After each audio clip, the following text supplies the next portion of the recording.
안녕하세요. 반갑습니다. 비트코인 뉴스 파입니다. 2019년 12월 21일 비트코인 뉴스 전해드리도록 하겠습니다. 여러분들 도움이 되신다면 좋아요, 구독, 댓글 달아주시면 감사하겠습니다.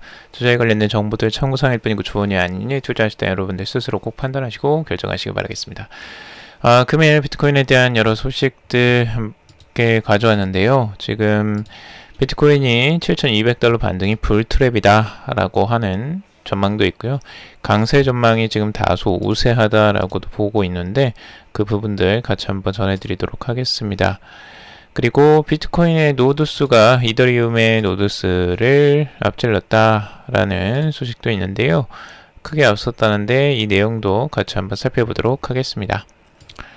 자, 우선은 비트코인의 가격 흐름들 먼저 한번 살펴보도록 할게요. 지금 7,189달러 선에 위치해 있는데 가격이 반등이 한번 크게 나오고 나서 조정이 나오는 듯 하더니 다시 가격이 모아지고 있습니다. 그래서 상단으로 위쪽까지는 아직 올라오진 못했는데 그래도 상당히 상위 부분에서 지금 가격이 모아지는 흐름들을 보여주고 있습니다.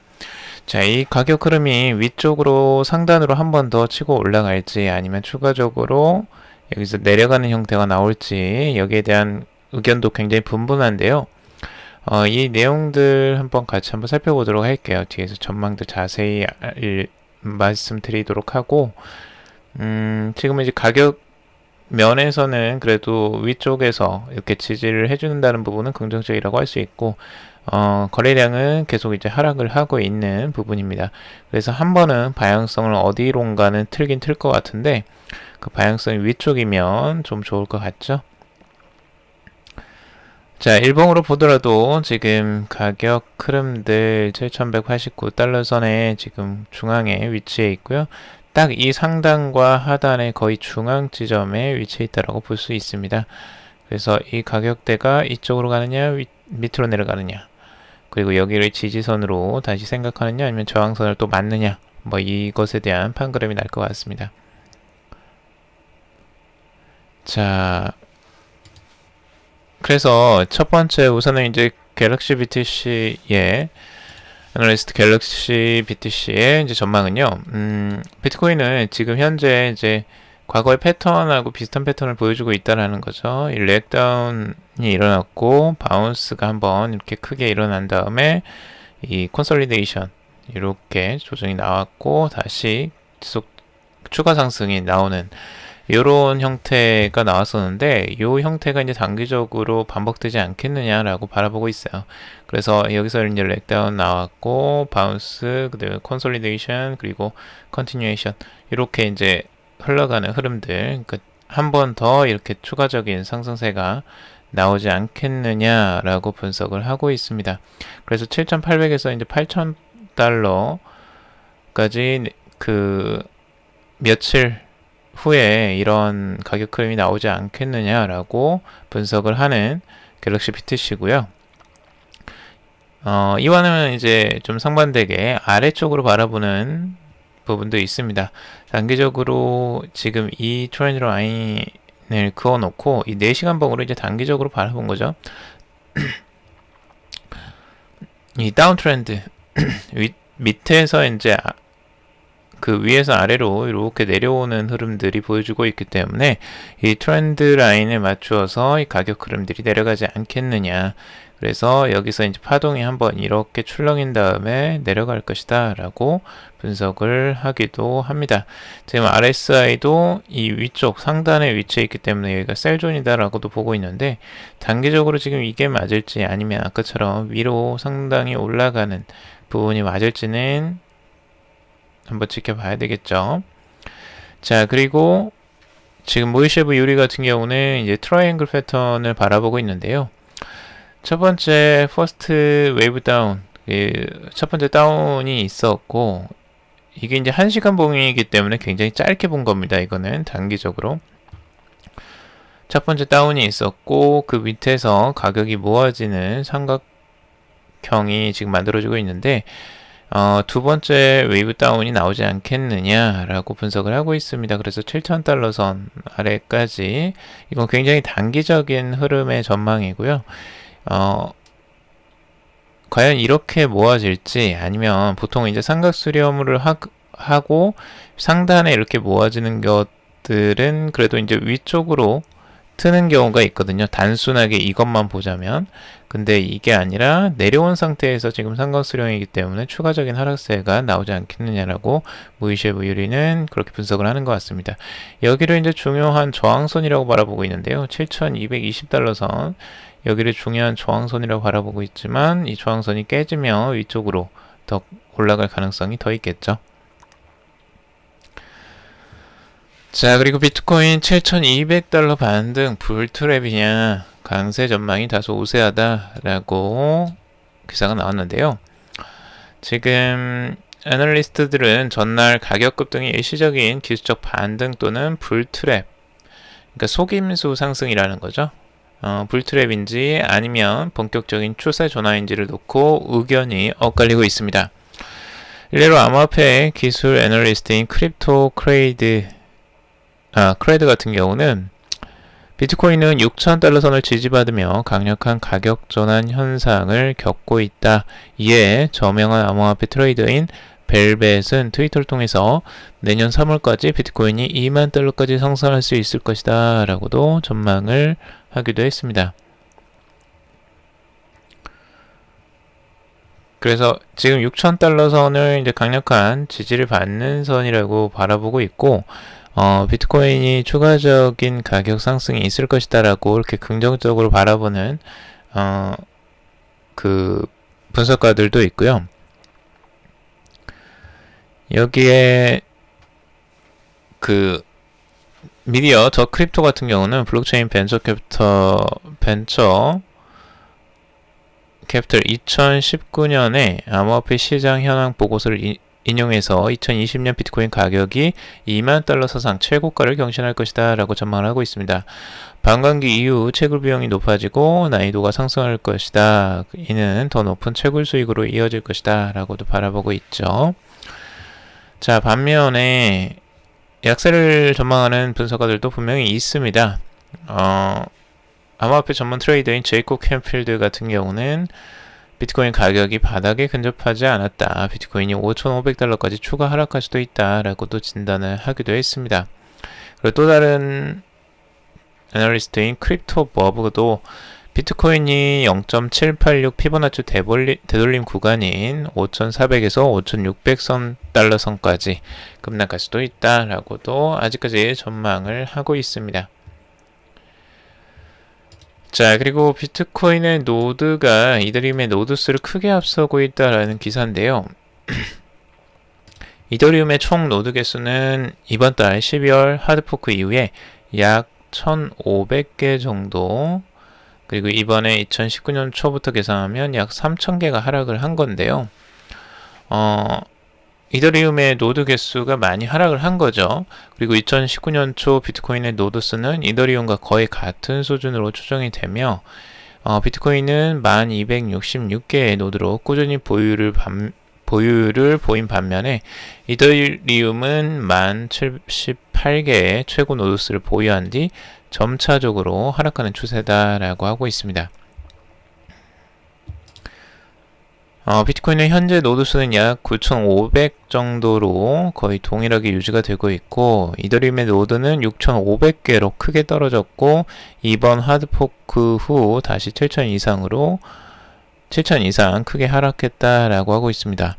이더리움의 노드 하락의 가장 주요한 이유를 가격 하락으로 인해서 노드에 대한 관심이 적어졌기 때문이지만, 유지보수 업그레이드에서도 이더리움이 일부 노드를 차단한 것으로 나타났다라고 하고 있습니다. 그러니까 이게 이더리움의 노드 수의 하락은 결국에는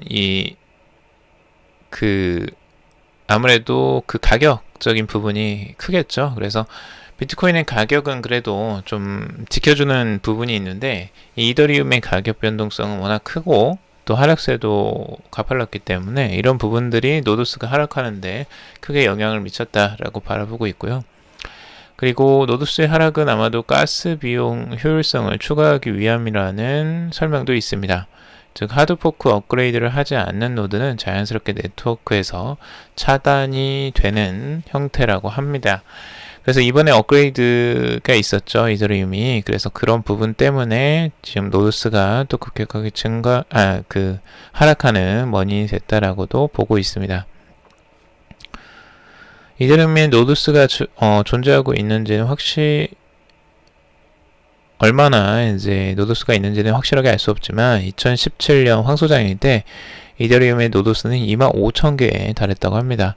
현재 공개적으로 액세스 가능한 이더리움의 노드스는 7,000개에서 7,700개 사이로 알려지고 있습니다. 그때에 비해서는 많이 떨어졌죠. 뭐 이거는 가격에 따라서 노드수는 증가하고 하락하는 게 뭐 당연할 수 있는데, 아무래도 비트코인에 대비해서는 이더리움이 아무래도 그 가격을 지탱해주는 흐름들과 그리고 노드스는 조금 더 차이가 있을 수는 있을 것 같습니다. 자, 그리고 5년 내에 디지털 부의 시대가 온다라고 하는 전망이 있는데요. 이 내용은 지금 아시아 디지털 자산거래소 전략 세미나에서 나왔던 내용입니다. 여기에서 이날 오프닝 세션을 맡은 위자닝 후오비 아카데미 원장이 2020년 늦어도 5년 내에 디지털 부의 시대가 올 것이다 라고 말을 했다고 합니다. 이와 관련해 그는 디지털 부의 시대에 기존 다양한 산업들이 상호 융합해 발전할 것이다. 그리고 이 과정에서 다양한 비즈니스 기회가 창출될 것이고, 블록체인 기반 토큰 시스템을 통해서 생태계를 구축하고 커뮤니티 내 협력을 통해 시너지 효과를 발휘할 수 있을 것이다 라고 전망을 하고 있습니다. 그래서 앞으로는 이제 디지털 자산, 디지털 부의 시대로 이제 이동하고 있다라고 보고 있죠. 그래서 전 세계가 지금 많이 주목을 하고 있는 거고, 중앙화된 화폐들도 디지털화를 지금 시키려고 하는 움직임을 보면 어느 정도 예측 가능한 부분들이 있고요. 그리고 빗썸 이사도 여기 참석을 했는데, 올해 대형 기관 투자자들이 포트폴리오에 암호화폐를 일부 포함하는 테스트를 했는데 그 테스트 결과가 나쁘지 않은 걸로 나와 있다고 합니다. 결국 내년 기관 투자자들의 본격적인 진입이 기대된다라고 기대를 하고 있는데요. 결국 국내에서도 기관 투자자들이 이 암호화폐에 관심을 많이 보이고 있다라는 부분들을 어필하고 있습니다. 긍정적인 소식이죠. 지금 이제 미국이나 해외에서는 많이 이런 기관 투자자의 관심도를 좀 볼 수 있었는데, 우리나라도 앞으로 이제 규제가 좀 더 명확해진다면 기관 투자들의 투자도 본격적으로 시작될 가능성들 열어놓고 봐야 되겠죠. 그리고 허원호 지금 한빛코 CEO는 아직 제도화가 진행 중이긴 하지만 큰 진전을 이룬 한 해였다. 그리고 내년 제도화에서 착한 암호화폐 사업자가 많이 등장할 것으로 보인다라고도 전망을 하고 있습니다. 지금까지는 암호화폐 시장이 굉장히 혼탁하기도 하고 정신없게 돌아가기도 했습니다. 아무나 들어와서 모두들 다들 이제 암호화폐나 뭐 블록체인에 대한 이름을 붙이고 사업을 영위를 하려고 했는데, 실제적으로 성과를 보여주는 프로젝트는 그렇게 없었죠. 그래서 그런 프로젝트 자체를 조금 더 걸러내는 한 해가 될 것으로 보여지고, 진짜 이제 좋은 블록체인 기업이나 그런 기업들이 많이 나왔으면 합니다.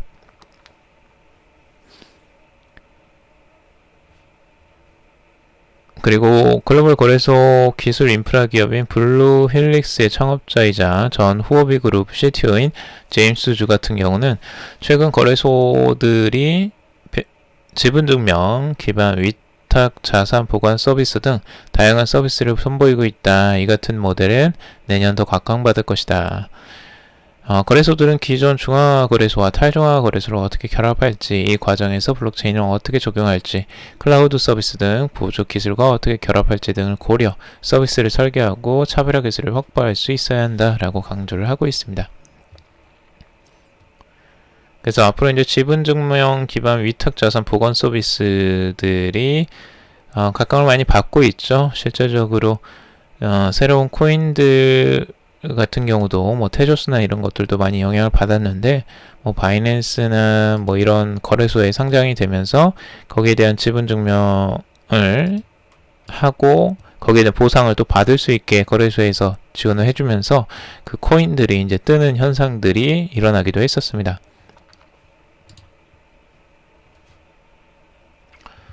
자, 그리고 카카오 게임즈가 블록체인 기반 광고 특허를 출원했다라는 소식입니다. 카카오 게임즈가 블록체인 관련해 특허를 출원했는데, 이 블록체인 기반의 광고 중개 방법, 그리고 서버 및 컴퓨터 프로그램이라는 명칭의 특허를 출원한 것으로 나타났습니다.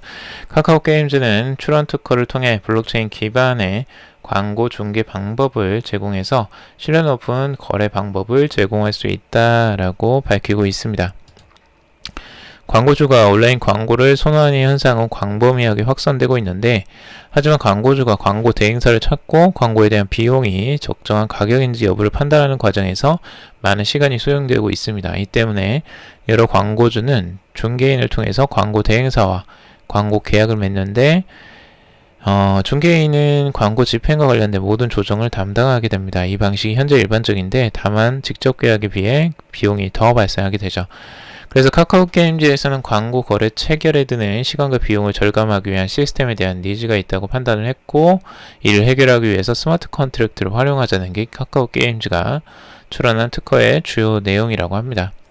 그래서 중간에 이제 대행해주는 그런 내용들을 이제 스마트 컨트랙트 기능을 이용해서 그걸 대행해주자라는 것으로 보여집니다.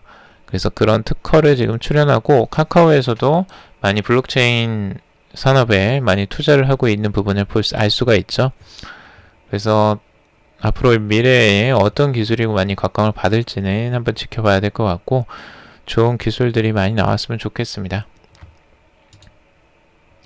자, 리브라 소프트웨어 리브라 코어 두 번째 로드맵을 공개했다고 합니다. 리브라에 대한 부정적인 이야기들도 굉장히 많은데, 리브라는 지금 착실히 지금 메인넷을 가동하기 위해서 준비를 해나가고 있습니다. 리브라가 네트워크 구동 소프트웨어 리브라 코어의 두 번째 로드맵을 공개를 했고요.